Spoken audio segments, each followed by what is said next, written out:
يا أيها الذين آمنوا اتقوا الله ولا تموتن إلا وأنتم مسلمون.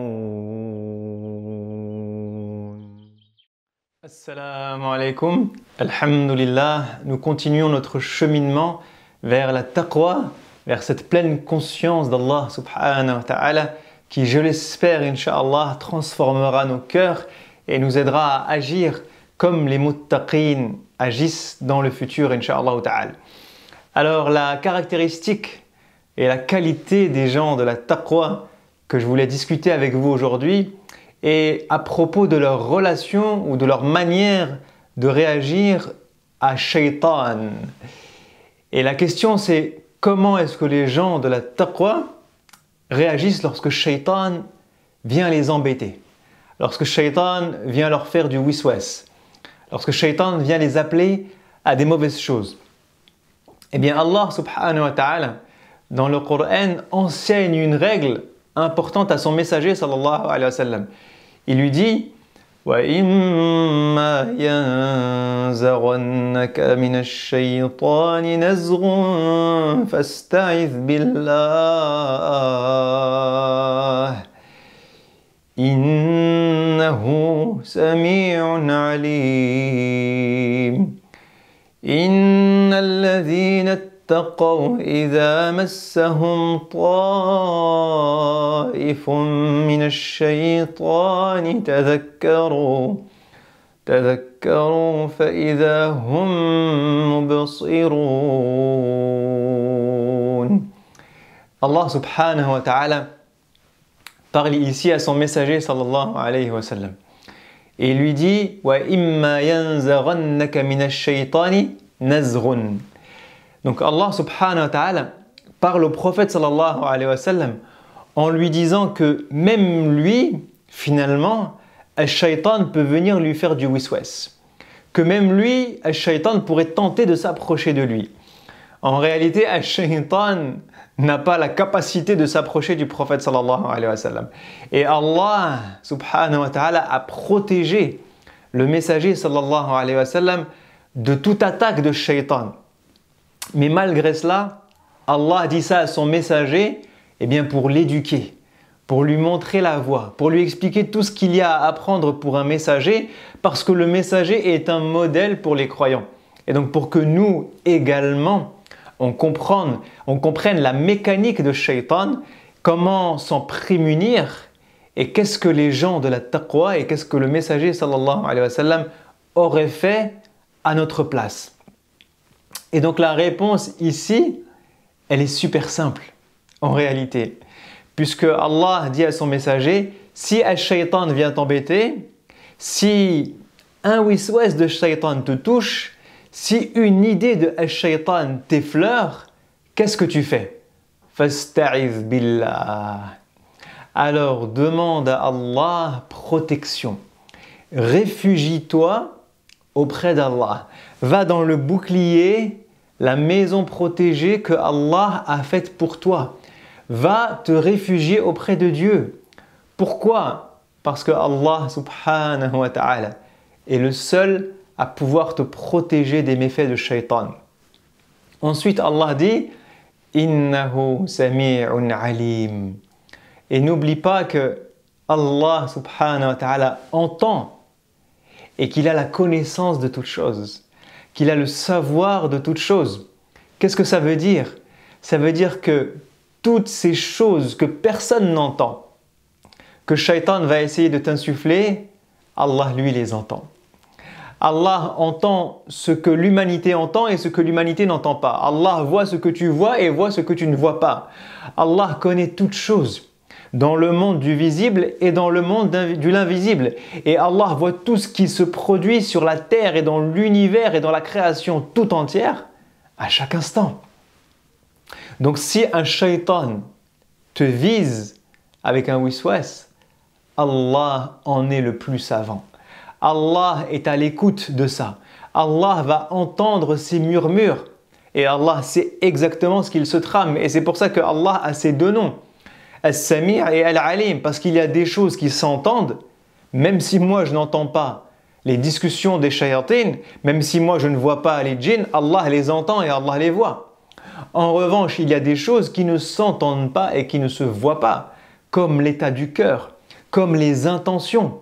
Et Allah voit le cœur, voit les poitrines, voit les intentions des êtres humains, des anges, des djinns, des shayatines, de toutes les créatures. Allah entend toutes choses et sait toutes choses. Puis Allah dit « Innal ladhina taqaw » ceux qui ont la taqwa, ceux qui ont la pleine conscience de Dieu, qu'est-ce qu'ils font? Comment ces gens-là se comportent?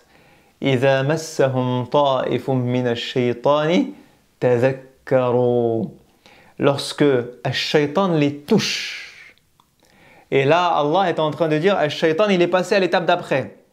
Il t'a touché, il t'a effleuré. Parce que ce qu'il t'a dit, t'a parlé. Ce qu'il t'a dit, t'a donné une bonne idée. Ce qu'il t'a dit, t'a donné envie. Qu'est-ce qu'ils font? تَذَكَّرُوا فَإِذَا هُمْ مُبْصِرُونَ lorsque Ash-Shaytan les effleure ou les touche avec ses manigances, eh bien, ils se rappellent.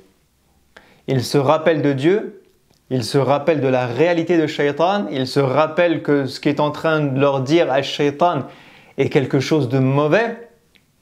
فَإِذَا هُمْ مُبْصِرُونَ ils deviennent de nouveau clairvoyants.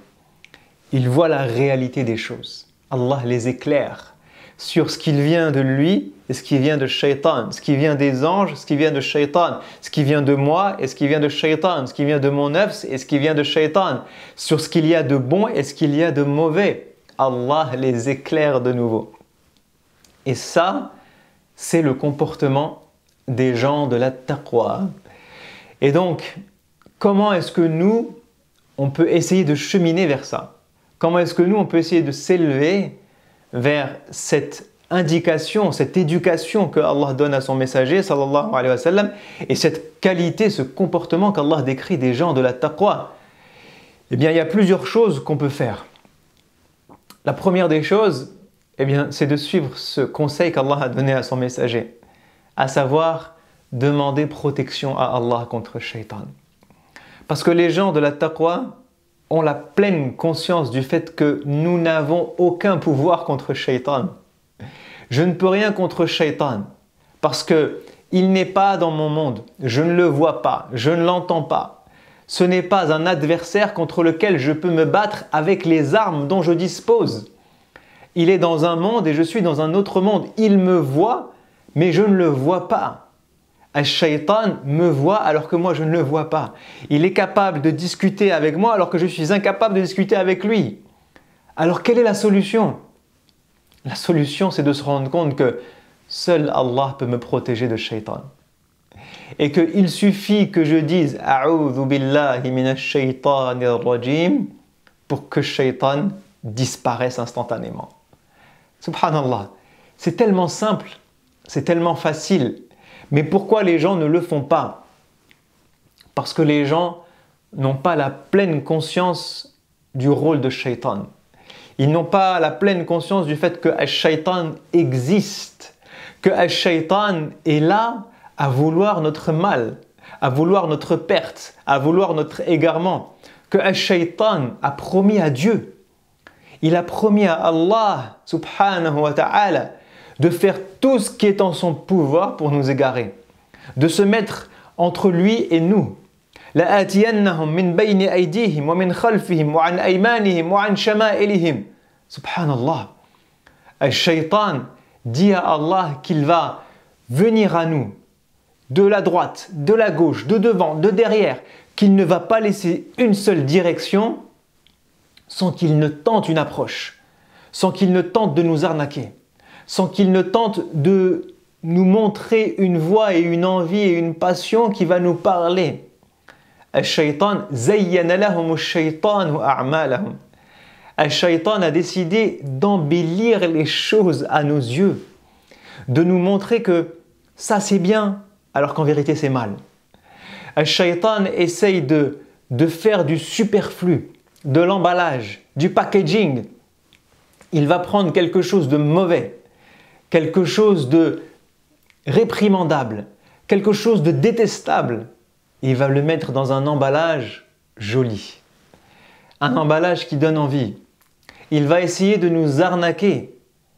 وَغَرَّهُمْ بِاللَّهِ الْغَرُورِ. Il va essayer de nous donner des faux espoirs, essayer de nous dire « mais c'est pas grave, mais ce péché-là, c'est pas grand-chose, mais tu le fais pour la bonne cause.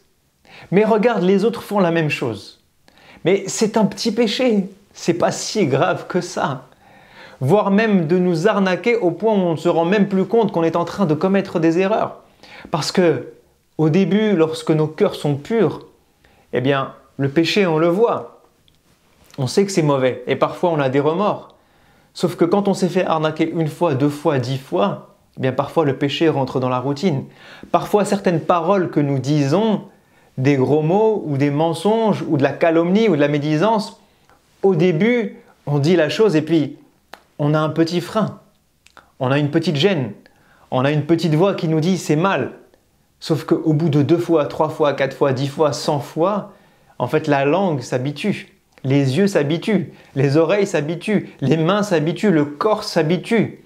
L'être humain prend des habitudes et des mauvaises routines et des mauvaises habitudes.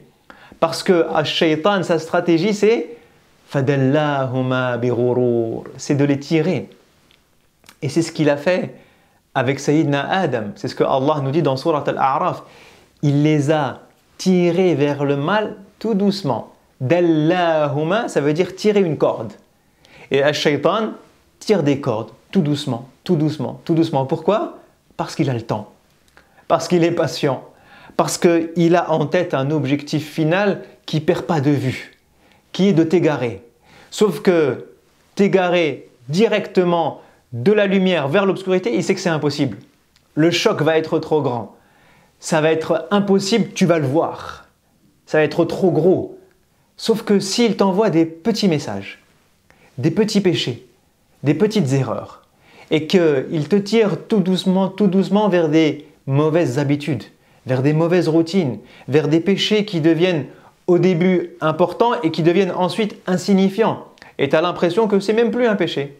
C'est même plus une erreur, parce que mentir devient naturel, parce que dire des bêtises devient naturel, parce que parler dans le dos des gens devient naturel, parce que ne pas détourner le regard devient naturel, parce que aller à tel endroit ou tel endroit devient naturel, parce que fumer devient naturel, parce que faire toutes ces erreurs qui au début nous demandent un cap et qui au début nous semblent mauvaises et nous procurent des remords, à un moment deviennent naturelles. Et donc les gens de la taqwa ont pleine conscience de la stratégie de Shaytan. Ils savent qu'il a promis à Allah de faire tout ce qui était en son pouvoir pour essayer de nous égarer. Donc ça, c'est la première des choses dont on doit avoir conscience. Sauf que les gens de la taqwa ont conscience d'une deuxième chose qui est très importante. C'est que Ash-Shaytan, en réalité, avec tous ses stratagèmes, a 0 pouvoir. Ash-Shaytan n'est rien. Ash-Shaytan est une faiblesse totale à partir du moment où nous disons A'udhu billahi minash shaytanir rajim. À partir du moment où je fais des doigts, je dis Ya Allah, mets un bouclier entre moi et Ash-Shaytan. Ya Allah, préserve-moi de Shaytan. Donc la deuxième chose dont on doit avoir conscience, c'est que si on veut s'élever vers la taqwa et si on veut éviter de tomber dans les stratagèmes de Shaytan, alors on doit demander refuge et protection à Allah. Alors pourquoi on ne le fait pas? Wallahi, c'est une parole tellement simple de dire régulièrement à Allah, Ya Allah, protège-moi de Shaytan. C'est tellement simple à dire, mais nos cœurs ne le disent pas parce qu'ils n'ont pas conscience. Nos cœurs n'ont pas conscience du danger qu'on court et n'ont pas conscience des arnaques dans lesquelles on tombe et n'ont pas conscience du fait que Allah est le seul à pouvoir nous protéger parce qu'il y en a d'autres qui sont dans l'extrême.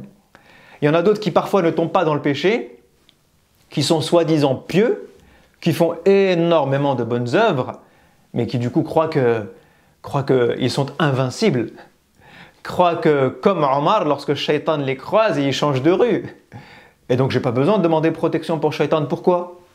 Moi, Shaytan ne me touche pas. Moi, je prie, je jeûne, je hajj, je lis le Coran, je fais tellement de bonnes œuvres. je suis invincible contre Shaitan. Shaitan n'ose même pas venir me voir. Et ceux-là sont dans l'autre extrême. Il y a ceux qui sont dans l'extrême, qui tombent dans le péché ou qui ne se rendent pas compte de l'arnaque de Shaitan, et ceux qui tombent dans un autre péché, qui est un péché d'orgueil, un péché de cœur, un péché de croire qu'ils peuvent se protéger contre Shaitan alors que c'est quelque chose que seul Allah s'est accordé comme pouvoir. Ils croient qu'ils peuvent s'accorder le pouvoir de Dieu. Et ça, c'est un péché bien plus grand que celui qui oublie qu'il est tombé dans le péché. Ou qui tombe dans le péché et se repent ensuite. Parce que celui-là, qui est dans l'orgueil et qui se croit trop fort pour Shaitan, eh bien lui ne se repent pas parce qu'il n'a même pas conscience du fait qu'il est dans le péché. Donc il faut qu'on prenne cette conscience-là, du rôle de Shaitan, du fait qu'il existe et du rôle que Allah a dans notre protection, parce que c'est auprès de lui qu'on se réfugie lorsque Shaitan vient nous embêter. Et dernier conseil que je me donne et que je vous donne, eh bien c'est d'essayer encore une fois de faire comme les gens de la taqwa, c'est-à-dire d'essayer de garder nos cœurs un petit peu éveillés, de réfléchir avant d'agir. Parce que une des ruses de Shaitan, c'est justement de nous embellir les choses et de faire que ça paraisse naturel, que ça paraisse beau, que ça paraisse petit, que ça paraisse pas énorme comme erreur ou comme péché. Sauf que si on prend le temps de réfléchir, comme Allah dit, فَإِذَا هُمْ مُبْصِرُونَ تَذَكَّرُوا. Si on prend le temps de se rappeler, de dire, mais attends, qu'est-ce que je vais faire là? Qu'est-ce que je suis en train de dire là? Qu'est-ce que j'ai commis comme erreur là? Et là, à partir du moment où on dit A'udhu billahi minash shaitanir rajim, Ya Rab, protège-moi. Ya Rab, je suis en train de perdre ma lucidité là. Ce que je vois, ce que je dis, ce qui est embelli devant moi, c'est pas la réalité. Ya Rabbi, donne-moi la clairvoyance. Fais que je me rappelle et que je vois les choses avec un regard divin, avec un regard lucide, avec une clarté donnée par le divin, subhanahu wa ta'ala, mubasirun, que les choses deviennent claires à mes yeux, que ça c'est mal. Et là je reviens vers le chemin d'Allah, subhanahu wa ta'ala. Donc essayons aussi de garder nos cerveaux et nos cœurs éveillés et de ne pas tomber directement dans l'erreur, mais juste de nous questionner. Parfois, il suffit d'un petit remords ou d'un petit signe, juste d'être attentif aux signes que Allah nous envoie. Comme Sayyidina Yusuf, à qui Allah a envoyé un signe pour qu'il ne tombe pas dans l'erreur avec la femme du gouverneur. Et Allah parfois nous envoie des signes, parfois on trébuche, parfois c'est un adhan, parfois c'est la parole d'une personne, parfois c'est quelque chose qui vient à mon esprit. Et des fois on entend ça, mais on se bouche les oreilles. Et on veut être sourd et se dire non, je continue. On s'aveugle nous-mêmes. Donc essayons de prendre conscience du rôle de Shaitan et de ce qui s'est promis. Essayons de prendre conscience du fait que Allah est notre protecteur et notre refuge contre Shaitan et qu'il suffit de lui demander pour que Allah nous protège. Et essayons de prendre conscience, pour finir, du fait qu'il faut essayer des fois de réfléchir avant d'agir et de faire attention aux signes qu'Allah nous envoie pour gagner en clairvoyance et revenir sur mes pas avant de tomber dans l'arnaque que Shaitan a préparée pour moi. J'espère qu'on arrivera tous à nous protéger de Shaitan, à demander refuge à Allah subhanahu wa ta'ala, à voir clair dans son jeu pour nous élever en taqwa, insha'Allah ta'ala. Je vous dis à la prochaine. Wassalamu alaykum wa rahmatullahi wa barakatuhu. ذلك الكتاب لا ريب فيه هدى للمتقين